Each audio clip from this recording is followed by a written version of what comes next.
2 songs அள்ளுது. உசுரே நீ தானேன்னு சொல்லிட்டு அந்த அந்த பாட்டு கடலா வருவேன்னு உண்மையான புயலா வந்திருக்காரு. கடலாலாம் வரல. சார் என்ன சார் நடிக்கிறீங்க சார், ஆக்ஷனே இல்ல சார், ஆக்ஷன் இல்லையா கொடுங்க சார் நான் ஆக்ஷன் பண்றேன் அப்படின்ற மாதிரி ஒவ்வொரு சீன்லயும் ஒவ்வொரு மாதிரி அவ்வளோ பண்ணியிருக்காப்ல. Periyar Maniammai institute of science and technology, Thanjavur. Choose who you want to be. ஐயா முடியல. ஓகேவா, எல்லாம் எந்திரிச்சு கத்த ஆரம்பிச்சிட்டாங்க. சாங்குக்கு எல்லாருமே இன்னைக்கு நல்லா இருக்குன்னு தான் சொல்லுவாங்களே, ஒருத்தர் கூட ஒரு சோடையே கிடையாது. அதுக்கு முக்கிய பலம் A R Rahman sir. Something which is very unique and Ryan is going to rule the world. வரலட்சுமியோட சாப்பாடு ஒரு ஃபுல் ஃபீலுங்க. இனிமே யாராவது பொண்டாடி சாப்பிட்டா இப்படிதான் பார்ப்பாங்கன்னே வச்சுக்கோங்களேன், அந்த அளவுக்கு பயங்கரமா இருந்தது. படம் செம்மையா இருந்தா ஒரு சீனும் தனுஷ் வந்து செதுக்கிருக்காரு. தனுஷ் வந்து படத்துல தரமா சம்பவம் பண்ணிருக்காரு. அப்படியே படம் ஃபுல்லா வேற லெவல். உசுரே நீதானே. படம் வந்து ஃபர்ஸ்ட் ஹாஃப்ல வந்து ஸ்லோவா போயிட்டே இருக்கு. ஆனா செகண்ட் ஹாஃப் அப்படியே மொத்தமா colour change, violence violence violence. Tamil cinema ரசிகர்களுக்கு இது தேவையா அந்த மாதிரி இருக்கு.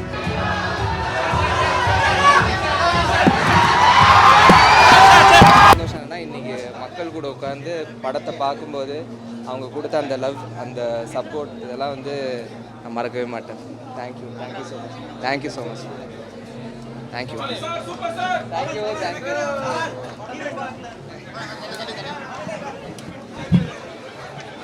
படம் சூப்பரா இருந்துச்சு. Worth. Something which is very unique and Ryan is going to rule the world. வேற லெவல்ல இருந்ததுங்க. படம் நல்லா இருக்கு சார். அசுரன் பார்ட் 2 மாதிரி இருக்கு. சுமதியா காந்திக்கிறாங்க. வலி எப்படி பாப்பது? சூப்பரா தல படம். படம் சூப்பரா இருந்துச்சு. சூப்பரா இருந்துச்சுனோ. நடிப்பு அசுரனும் பண்ணின பெரிய கலக்கல் படம்டா இது. ஓகேவா, ராவணனால தான் சில விஷயங்களை வந்து படம் எடுக்க முடியும் இல்லையா, ராமாயணத்தில் காட்டியிருக்காங்க இல்லையா. அந்த ராவணன் தான் இந்த ராயனா வந்திருக்கிறாரு, காத்தவராயனா. அது முடிச்சுட்டாங்க. ஓகேவா, ரகுமான் சார் இசையில் இந்த 50வது படம் அவர் ஏற்கனவே பவர் பண்ணி எடுத்தார் இல்லையா, அது காலி, அசுரன் காலி, அப்புறம் என்ன வட சென்னை காலி, எல்லாத்தையும் காலி பண்ணிட்டாரு. இந்த 50வது படைப்பு அவர் கேரியர்லேயே சினிமாவுக்கு வந்ததில் மிகப்பெரிய படைப்பாக அவர் வரலாற்று படைக்க போகிறாரு. சாங்ஸ் 2 சாங்ஸ் அள்ளுது. உசுரே நீ தானேன்னு சொல்லிட்டு அந்த அந்த பாட்டு கடலா வருவேன்னு உண்மையான புயலா வந்திருக்காரு. கடலாலாம் வரல, புயலா தான் வந்திருக்காரு. செல்வராகன் சாருக்கு அடுத்த படம் வந்து மில்டன் ராஜேஷ்னு ஒரு பையன், மில்டன் குரூப்ல கோலி சோடா படத்துல இருக்கிற அசோசியேட் டைரக்டர் வந்து அவருக்கு 2வது படம் புக் பண்ணிட்டாங்க. இந்த படத்துக்கு பார்த்தோன்னே அந்த தம்பி என்கிட்ட அதை சொல்லிக்கிறாரு.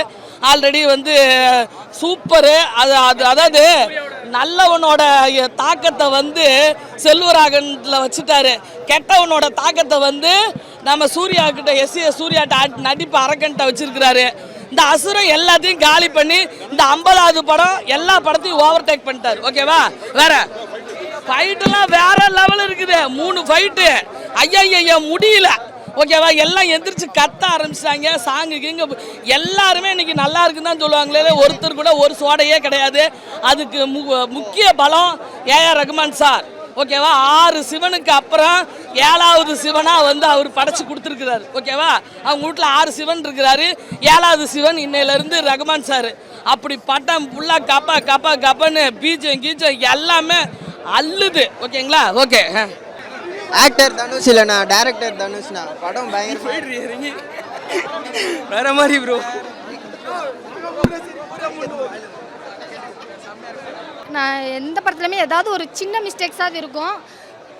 ஃபுல் ஃபீலாக ஒரு படம் பார்த்த ஃபீல் கிடச்சது. ஏன்னா ஸ்டார்டிங்லேருந்து உங்களுக்கு சென்டிமெண்ட் வேணுமா, சென்டிமெண்ட் இருக்குது, சாங்ஸ் வேணுமா, லவ் இருக்கா, ஆக்ஷன்ஸ் வேணுமா, அதே பெண்களோட இது வேணுமா, எல்லாமே அந்த படத்தில் இருக்கும். இவ்வளோ ஒரு பர்ஃபெக்ஷனாக ஒரு சீனில் கூட மிஸ் பண்ணாமல் ஆடியன்ஸை ஃபுல்ஃபில் பண்ணிட்டாருன்னே சொல்லலாம் தனுஷ் சார். ஆக்சுவலி இந்த படத்தில் வந்து வெற்றிமாறனோட டைரக்ஷனும் இருக்குது, செல்வராகவன் சாரோட அந்த ராவும் இருக்குது. ஸோ இதெல்லாம் மிக்ஸ் ஆன மாதிரி ஒரு ஃபீல் கொடுத்துருந்தது. ராவணன் சொல்லி லாஸ்ட்டாக காமிச்ச அந்த ஒரு சீன்லாம் பயங்கர மாசுன்னே சொல்லலாம். உண்மையிலே தனுஷ் சார் இன்னும் நிறைய டைரக்ஷன் பண்ணணும்னு நினைக்கிறேன். ஏன்னா டைலாக் வரியாகவும் ஒவ்வொருத்தையும் அவ்வளோ அழகாக பார்த்து பண்ணியிருக்காரு. அதெல்லாம் எனக்கு ரொம்ப பிடிச்சிருந்தது. அதுதான் லாஸ்ட்டாக அந்த உசுரேங்கிற ஒரு லைன் வரும்போது தேட்டரே டான்ஸ் ஆடணும். அந்த அளவுக்கு ஒரு ஃபீலாக இருந்தது. இனிமேல் உயிரே போய் இப்போ உசுரேன்னு மாறிடும், அந்த அளவுக்கு ஃபீல் இருந்தது. ஃபுல் ஃபைட்டு உங்களுக்கு இன்டர்வலுக்கு அப்புறம்லாம் ஃபுல்லாக இருக்கும். ஆனால் அந்த ஃபைட் சீனில் வந்துட்டு நம்ம ஐயோ கொலை பண்ணுறாங்களேங்கிற மாதிரி இருக்காது. கொலை பண்ணுங்கடா, இன்னும் பண்ணு, எப்படியாவது முடிச்சிடுறா அவனா அப்படின்னு சொல்கிற அளவுக்கு ஒரு ஃபீல் கொடுத்துருந்தது. 10க்கு 10 கம்பல்சரியாக. இன்னொரு பார்ட் 2 மாதிரி ஏதாவது எடுத்து கொடுங்க சார், தனுஷ் சார் ப்ளீஸ். எனக்கு ஏன்னா இந்த ஸ்டோரியுமே அவ்வளோ அழகாக அற்புதமாக கொண்டுட்டு போயிருந்தார். அந்த ஒரு சீனுக்காகவே பார்ட் 2 நிறையா பார்க்கணுன்னு நினைக்கிறேன். அவர் வந்து ஆக்சுவலி இந்தியன் 2ல் நான் ரொம்ப எதிர்பார்த்தேன் அவரோட ஆக்டிங், ஏன்னா பயங்கர மாசாக இருக்கும் அப்படின்னு நினச்சிட்டு. ஆனால் அதை ஃபீட் பண்ணுறதுக்காண்டியே இந்த படத்தில் வந்து ஃபுல்ஃபில் பண்ணிட்டாருன்னே சொல்லலாம். ஒரு காமாக ஒரு 2 ஒய்ஃப் இருக்கிற ஒரு வில்லன் எப்படி இருப்பானோ அப்படி சூப்பராக பண்ணி, அது டைலாக்லாம் பேசுவார், யாரா அப்படிங்கிற மாதிரிலாம் பேசுகிற அந்த டைலாக்காக இருக்கட்டும், நிறையா விஷயங்கள் அவரோட ஆக்ஷன் சீன்ஸ்லாம் பழைய எஸ்.ஏ. சூர்யாவை பார்த்த ஒரு ஃபீல் கிடைக்கும். ஆக்சுவலி அவங்க 2 பேரோட கேரக்டருமே பார்த்தீங்கன்னா செம்ம மாசு, தேடி எடுத்திருக்காங்கன்னே சொல்லலாம். அதுலேயும் அந்த தெலுங்கு ஆக்டர், அவர் பேர் எனக்கு சந்தீப், அவரோட ஆக்டிங் தான் அவரை வச்சு தான் ஃபுல்லாகவே மாறும். டோட்டலாகவே அவரோட ஆக்டிங் சூப்பராக இருந்தது. அவரோட பேரா வந்திருந்தாங்க, அவங்க வரலட்சுமியோட சாப்பாடு ஒரு ஃபுல் ஃபீலுங்க. இனிமேல் யாராவது பொண்டாடி சாப்பிட்டா இப்படி தான் பார்ப்பாங்கன்னே வச்சுக்கோங்களேன், அந்தளவுக்கு பயங்கரமாக இருந்தது. படம் செம்மையாக இருக்குண்ணா. ஒரு சீனும் தனுஷ் வந்து செதுக்கியிருக்காரு. செம்மையாக இருக்குது படம். ஃபர்ஸ்ட் ஹாஃப் ஆகட்டும், செகண்ட் ஹாஃப் ஆகட்டும், ஒரு டேரக்டருக்கான வேலை அது என்னவோ அது எல்லாமே தெளிவாக பார்த்து ஒன்று ஒன்றா கரெக்டாக பண்ணியிருக்காருண்ணா. மியூசிக் அனிருத்தை விட பின்னி படல் எடுத்துகிட்டு பேக்ரவுண்ட் ஸ்கோர்லாம் பயங்கரமாக இருக்குது. செகண்ட் ஹாஃப் பார்த்தீங்கன்னா அந்த பாட்டில் வேற மாதிரி டான்ஸ்ண்ணா, தரமான டான்ஸ்ண்ணா, சூப்பராக இருக்குண்ணா. வருங்க, ஜாலியாக என்ஜாய் பண்ணிட்டு ஜாலியாக போங்க. படம் வேற லெவல். தேட்டரில் போய் பாருங்க, மாசா இருக்கு. தனுஷ் வந்து படத்தில் தரமாக சம்பவம் பண்ணியிருக்காரு. அப்படியே படம் ஃபுல்லாக வேற லெவல். சாங் ஆகட்டும், அவர் தான் எஸ்.ஏ. சூர்யா வந்து என்னன்னா, நான் ஸ்டோரி சொல்ல விரும்பல, அதனால கண்டிப்பாக தேட்டரில் போய் பாருங்க. ட்விஸ்ட், ஐயோ என்னமா ட்விஸ்ட்டு, சாங்லலாம் ட்விஸ்ட் வச்சிருக்காருங்க. ஐயோ தனுஷோட சிஸ்டராக பண்ணியிருக்காங்கல்ல, அவங்க தான் வேற லெவல். நான் எக்ஸ்பெக்டே பண்ணல, ட்விஸ்ட்டு அப்படி ஒரு ட்விஸ்ட்டு. படம் ஃபுல்லாக ட்விஸ்ட்டு. அடுத்து என்ன நடக்கும், யார் என்ன பண்ண போகிறாங்க ஒன்றுமே தெரியாது. அவ்வளோ எங்கேஜிங்காக ஆடியன்ஸ் வச்சுருக்காரு. படம் வேறு லெவல். கண்டிப்பாக தேட்டரில் போய் பாருங்கள். ட்விஸ்ட்டு பயங்கரமாக இருக்குது, வயலன்ஸ் ஜாஸ்தியாக இருக்குது, ஆக்ஷன்லாம் வேறு லெவல். எல்லாருமே படத்தில் செம்மையாக பண்ணியிருக்காங்க. அப்படியே படத்தை வந்து மாஸ் காட்டியிருக்காரு எல்லாருமே. கண்டிப்பாக தேட்டரில் போய் பாருங்கள். மறுபடியும் நான் ஃப்ரெண்ட்ஸோட எல்லோரும் போகிறோம் அடுத்த ஷோக்கு. எனக்கு படம் பிடிச்சிருக்கு, அதனால் நான் 10 தருவேன். வயலன்ஸ் பிடிக்காதவங்க கொஞ்சம் படத்தை அவாய்ட் பண்ணிடுங்க. பட் தனுஷ் ஃபேன்ஸ் எல்லாரும் வந்து கண்டிப்பாக தேட்டரில் போய் பாருங்கள். தனுஷ் ஃபேன்ஸ் எல்லாரும் படத்தை கண்டிப்பாக தேட்டரில் போய் பாருங்கள். அவ்வளோதான்.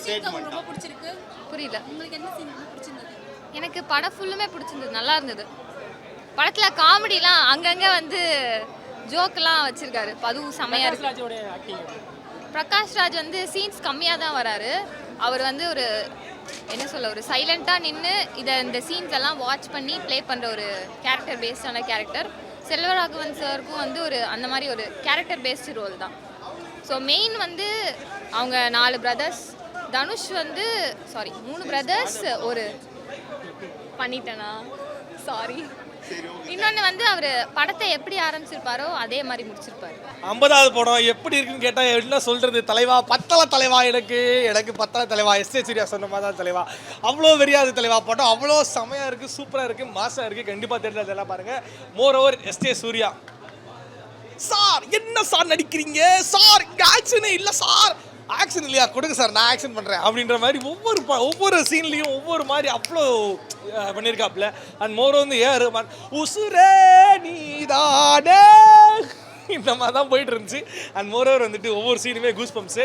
அண்ட் துஷா படத்துலையாங்க சண்டை, அப்புறம் வந்து அண்ணன் தம்பி பிரச்சனை, இதுதான் வந்து படத்தில் சொல்ல வராங்க. ஃபேமிலியை காப்பாற்றுறான் ஒரு பர்சன். மோரோவர் அசுரன் மாதிரி தான். அசுரன் என்ன பிள்ளையை கொண்டுருவாங்க, இதில் வந்துட்டு தன்னோட மாமா ஒவ்வொருபடியாக கொண்டுகிட்டே வருவாங்க. மோரோவர் அவங்க அப்பாவே காணாமல் போயிடுவாங்க. ஸோ அது போது தான் கதை இல்லை சொல்லும். என்ன சொல்லும், நீங்கள் செல்லத்துக்கு இம்பார்ட்டன்ட் கொடுக்கல சொல்லும். ஆனால் செல்லத்துக்கு புதுசாக இருக்கா மேக்கிங். இப்போ யார் வேணால் படம் எடுக்கலாம். இப்போ சங்கர் சார் கூட படம் எடுத்தார், நான் படம் ஓடலையே, அவ்வளோ பெருசாக ஓடலை. பட் இதில் அதுதான் ஒரு விஷயம் சார். அதாவது சார் இப்போ பார்த்தீங்கன்னா படங்கள் கதைகள் எல்லாமே ஒரே மாதிரி தான் வரும். நீங்கள் எவ்வளோ ஹிஸ்ட்ரி எடுத்து பார்த்தாலும் ஒரே கதைகள், அப்பா அம்மா கதைகள், அப்பா சென்டிமெண்ட்டு, அம்மா சென்டிமெண்ட்டு, தம்பி சென்டிமெண்ட்டு, இதுதான் இருக்குமே தவிர்த்து மற்றபடி பெருசாக எதுவுமே நம்ம எதிர்பார்க்க முடியாது. இதில் என்ன புதுசாக இருக்குது அப்படின்னா மேக்கிங். யாராலையுமே அப்படி மேக்கிங் எடுக்க முடியாது. ஒரு ஃபர்ஸ்ட் ஹாஃபில் ஒரு கூஸ்பம்ஸ் வரும். கண்டிப்பாக தேட்டரில் போய் பாருங்கள். 3 பேர் ஒன்றா சேர்ந்து வருவாங்க. உண்மையிலே பெரிய கூஸ்பம்ஸாக இருக்கும். செல்வரான் நல்லா ஒர்க் பண்ணியிருக்காரு, வேலை வாங்கியிருக்காருன்னு சொன்னாங்க. அது எப்படி இருக்கு? காம்போ பார்க்க எப்படி இருக்கு? இல்லை ஆக்சுவலி என்னன்னா செல்வராஜ் சார் வந்துட்டு தனுஷை வந்து வேலை வாங்கும்போது யோசிச்சிருப்பாங்க, டேய் என்னடா இப்படி பண்ணுற என்னையா அப்படின்னு. ஆனால் இதில் வந்து அசால்ட்டாக ஒரு பாட்டு பண்ணிகிட்டே போயிட்டாரு. நம்ம யாரும் பெருசாக நடிக்க தேவையில்லை. அவங்க அப்படியே சொன்ன உடனே அவங்க பாட்டு போயிடுறாங்க. அண்ட் மோரோவர் வந்துட்டு எனக்கு சந்தோஷமாக இருக்குது படம் பார்த்துட்டு வெளியே வரும்போது. உங்களுக்கு கண்டிப்பாக சந்தோஷமாக இருக்குன்னு நினைக்கிறேன். ஒரு 100க்கு 100 கொடுக்கலாம். அவ்வளோ சூப்பராக இருக்குது. எனக்கு ஒரு மைனஸ் கூட தெரியல. படம் உசுரே நீ தான், அவ்வளோதான். இந்த படத்தில் நீங்கள் வந்து இயக்குனர் தனுஷை பார்த்தீங்களா இல்லை நடிகர் தனுஷ்? அதுதான் நான் சொல்லணும். ஏன்னா ஒவ்வொரு படத்துலையுமே வந்துட்டு இயக்குனர்கள் வந்துட்டு என்ன ஒரு மிஸ்டேக் பண்ணுவாங்கன்னா செகண்ட் ஹாஃபில் கொஞ்சம் பாட்டு எதாவது போட்டுருவாங்க. அது இது கதைக்கு தேவைப்படுமே அப்படின்னு சொல்லி ஆட் பண்ணிடுவாங்க. அந்த தப்பு பண்ணாமல் நடிகராக யோசிச்சிருக்காரு. ஒரு ஆடியன்ஸ் பாயிண்ட் வந்து யோசிச்சிருக்காரு. ஏன்னா செகண்ட் ஹாஃபில் கொஞ்சம் லேகாக இருந்தாலுமே என்னடா லேகாக இருக்கே அப்படின்னு நம்ம யோசிக்க கூட கூடாது. அந்த லேகை ஃபீல் பண்ணியிருக்காரு. அதுவே பெரிய ஒரு ஆச் ஆஃப். டைரக்டராகவும் யோசிச்சிருக்காரு, ஆக்டராகவும் யோசிச்சிருக்காரு. அதுதான் பெரிய விஷயம். இல்லை ப்ரோ, ட்ரெய்லர் நான் பார்க்கல. நான் வந்து சத்தியமாக பார்க்கல, உண்மையிலே பார்க்கல. ஏன்னா நான் ராயன் அவ்வளோதான், அந்த மியூசிக் தான், ஏரமன் பாட்டு கேட்டு தான் வந்தேன். அது அந்த லெவலில் எனக்கு கூஸ் பம்ப்ஸ் இருந்துச்சு. உண்மையிலே ஆடியோ லான்ச்லாம் full satisfied bro. Director cum actor cum ஃபியூச்சரில் ப்ரொடியூசர், அவ்வளோதான். இது ராயன் படம் பார்த்துட்டு வரேன். படம் பார்த்தீங்கன்னா ஒரு 2 படம் பார்த்த ஒரு ஃபீல் கொடுக்குது. ஃபர்ஸ்ட் ஹாஃப் வந்து ரொம்ப சூப்பராக செம்மையாக இருக்குது. பட் இன்டர்வல் பிளாக் வரும்போது பார்த்தீங்கன்னா கிட்டத்தட்ட ஒரு படத்தோட கிளைமேக்ஸை முடிஞ்ச போது ஒரு ஃபீல் கொடுக்குது. செகண்ட் ஹாஃப் புதுசாக இன்னொரு கதை ஆரம்பிக்குது. செகண்ட் ஹாஃப் பார்த்தீங்கன்னா கொஞ்சம் ஆவரேஜாக இருக்குது, கொஞ்சம் லேகெல்லாம் இருக்குது. பட் ஓவராலாக கண்டிப்பாக ஒரு தடவை பார்க்கக்கூடிய ஒரு படம் தான். தனுஷோட டைரக்ஷன் நல்லா இருக்குது. அவர் வந்து ஃபுல்லாக அவர் மேலே ஸ்க்ரீன் ஸ்பேஸை காமிக்காமல் ஒவ்வொரு கேரக்டருக்கு என்னென்ன ஸ்க்ரீன் ஸ்பேஸ் கொடுக்கணுமோ அதெல்லாம் கரெக்டாக கொடுத்துருக்காரு. அது உண்மையிலே பாராட்ட வேண்டிய ஒரு விஷயந்தான். ஏஆர்ரஹ்மான் மியூசிக்கு ரொம்பவே சூப்பராக இருக்குது. ஒரு பிஜிஎம் செம்மையாக இருக்குது. ப்ரீ கிளைமேக்ஸில் ஒரு சாங் வருது, அதெல்லாம் ரொம்ப பிரம்மாண்டமாக இருக்குது. அப்புறம் மற்ற கேரக்டர்ஸ் பார்த்திங்கன்னா செல்வராகவனுக்கு நல்ல ஒரு கேரக்டர் கொடுத்துருக்காரு. ரியல் லைஃப்பில் தனுஷோட காட்ஃபாதர் அவர். இந்த படத்தில் அந்த ஒரு காட்ஃபாதருக்கு என்ன ஒரு மரியாதை கொடுக்கணுமோ அந்த மாதிரி ஒரு செம்ம கேரக்டர் கொடுத்துருக்காரு. தனுஷ் செல்வராகவனுக்கு நல்ல மரியாதை கொடுத்துருக்காரு. செல்வராகவனும் நல்லா நடிச்சிருக்காரு. எஸ் சூர்யா இப்போ ரீசெண்டாக வந்து ஒரு காமெடி வில்லனாக நிறைய பண்ணியிருக்காரு. இந்த படத்தில் அந்த மாதிரி பண்ணாமல் ஒரு சீரியஸான வில்லனாக பண்ணியிருக்காரு. ஆக்ட்ரஸ் தனுஷோட தங்கச்சி பண்ணவங்களுக்கு ரொம்ப ஒரு பெரிய கேரக்டரு, ரொம்ப ஒரு பவர்ஃபுல்லான கேரக்டர் கொடுத்துருக்காரு. அவங்களும் செம்மையாக பர்ஃபார்ம் பண்ணியிருக்காங்க. கிட்டத்தட்ட ஒரு குடும்பத்துக்குள்ளே நடக்கிற ஒரு கதை தான். தனுஷ், அவரோட 2 தம்பிங்க, அவரோட தங்கச்சி. ஸோ தனுஷ் வந்து அவங்கள வந்து காப்பாற்றணும். இதுதான் வந்து பேசிக்கான ஸ்டோரி அவுட்லைனு. செகண்ட் ஹாஃபில் நிறைய லாகல. செகண்ட் ஹாஃப் ஏன்னா ஃபர்ஸ்ட் ஹாஃப் ஒரு படத்தை பார்த்து முடிச்ச ஒரு ஃபீல் இருக்குது. பார்ட் 2 மாதிரி தான் அந்த செகண்ட் ஹாஃப். கிட்டத்தட்ட பார்ட் 2 மாதிரி. ஏன்னா ஒரு வில்லன் இருக்காங்க, வில்லனை வந்து இன்ட்ரோவில் கொண்டு வருவாங்க. ஸோ அதுக்கப்புறம் எங்கே கதை போகுதுன்னு ஆரம்பிக்கும் போது சரி புதுசாக ஒரு வில்லனை கிரியேட் ஆகி வர மாதிரி புது கதை ஒன்று ஆரம்பிக்குது. ஸோ அது ஒரு 15 மினிட்ஸ் நல்லா தான் இருந்துச்சு. போக போக அங்கே நிறைய ஸ்க்ரீன் ப்ளே மூவ் ஆகிறது ரொம்ப ஸ்லோவாகுது. கொஞ்சம் பில்டப் சீன்ஸ் கொஞ்சம் எக்ஸ்ட்ரா ஆகுது. ஸோ அதனால் கொஞ்சம் லேக் இருக்குது. லவ் ஸ்டோரி கிடையாது. ஃபுல்லாக வந்து அண்ணன் தங்கச்சி பாசம் சென்டிமெண்ட், அண்ணன் தம்பி அண்ணன் தங்கச்சி பாசம் சென்டிமெண்ட் தான் இந்த படத்தில் ஃபுல்லாக போகுதுங்க. மியூசிக் ரொம்ப நல்லா இருக்குது. ப்ரீ கிளைமேக்ஸில் ஒரு சாங்கெல்லாம் வரும். அதில் ஏஆர் ரஹ்மான் வந்து செம்மையாக கலக்கியிருப்பார். ரொம்ப பிரம்மாண்டமாக இருக்கும் அது.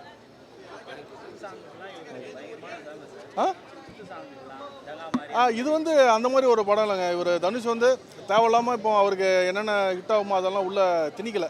இந்த கதைக்கு அவர் என்ன பிளான் பண்ணாரோ வரும் அதை தான் எடுத்திருக்காரு. எக்ஸ்ட்ரா வெளியிலலாம் போகல அவர்.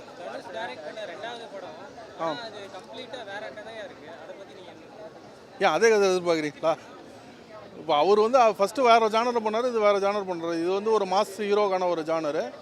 இதுவும் நல்லா தான் பண்ணியிருக்காரு, மோசமாலாம் இல்லை. ஃபஸ்ட் ஹாஃப் உண்மையிலே ரொம்ப சூப்பராக இருக்குது. செகண்ட் ஹாஃப் ஓரளவுக்கு ஆவரேஜாக இருந்தாலும் ஓவராலாக நல்ல ஒரு டைரக்ஷன் அட்டம் தான் அது. ஃபஸ்ட் ஹாஃப் தாங்க. ஃபஸ்ட் ஹாஃப் வேறு ரேஞ்சில் இருக்குது, செம்மையாக இருக்குது ஃபஸ்ட் ஹாஃப். அது படம் வந்து கொஞ்சம் வெற்றிமாறன் படங்களோட சாயல் நிறைய இருக்குது. கதை வேறையாக இருந்தாலும் கொஞ்சம் அந்த சாயல்லாம் நிறையவே இருக்குது. கொஞ்சம் அந்த லோக்கல் கேங் வார் அந்த மாதிரி விஷயங்கள் எல்லாமே இருக்குது இந்த படத்தில். 7 out of 10 கொடுக்கலாங்க. 5க்குனா 3.5 out of 5.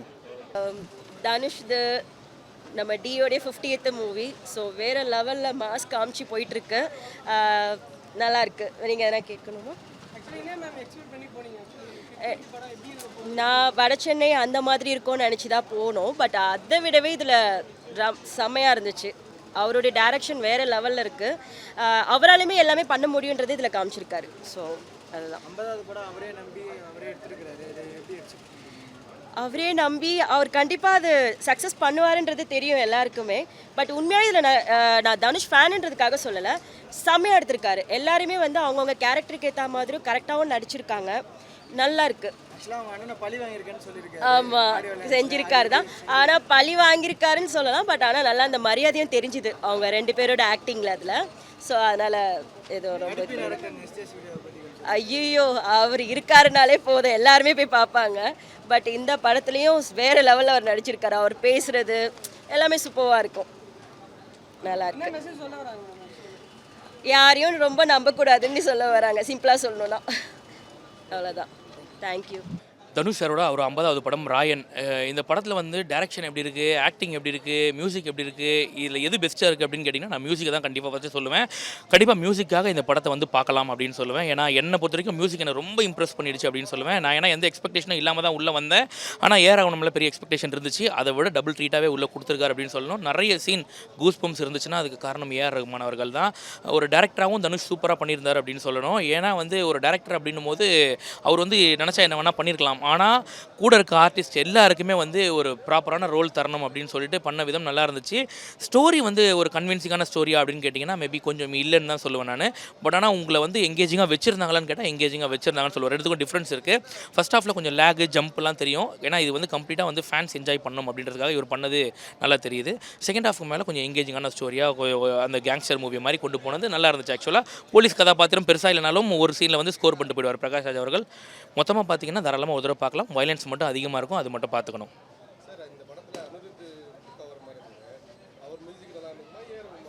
உண்மையிலே சொல்கிறேன், ஏஆர் இஸ் ஆல்வேஸ் அல்டிமேட் அப்படின்னு தான் சொல்லுவேன் நான். ஏன்னா லாஸ்ட் ரீசெண்டாக 2-3 படங்களில் ஏஆர் சூப்பராக பண்ணியிருந்தாருன்னு சொல்லுவேன். அனிருத் அவர்கள் நல்லா பண்ணக்கூடியவர் தான். அவர் வந்து ஆக்சுவலாக பார்த்தீங்கன்னா அந்த யங்ஸ்டர்ஸ்க்கு பிடிச்ச மாதிரியே போடுவார்.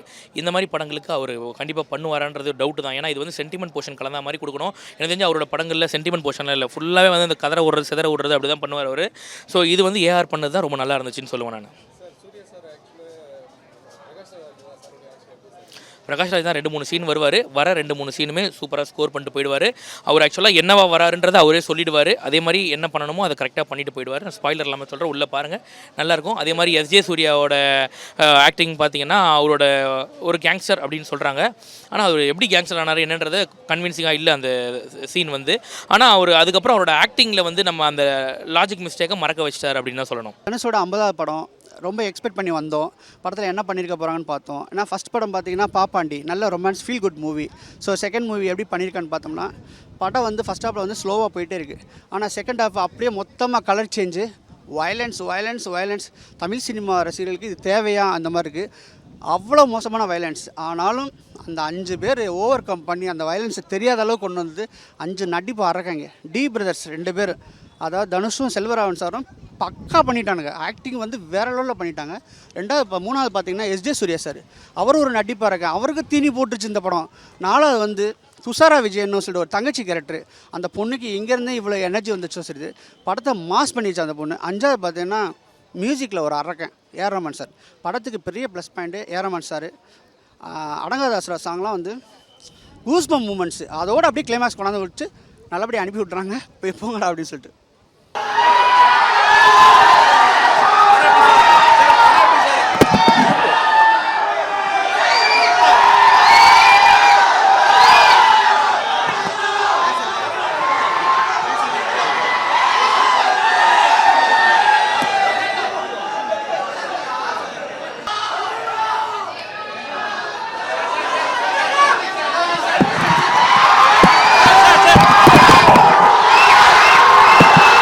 Periyar Maniamma Institute of Science and Technology, Tanjavur. Choose who you want to be.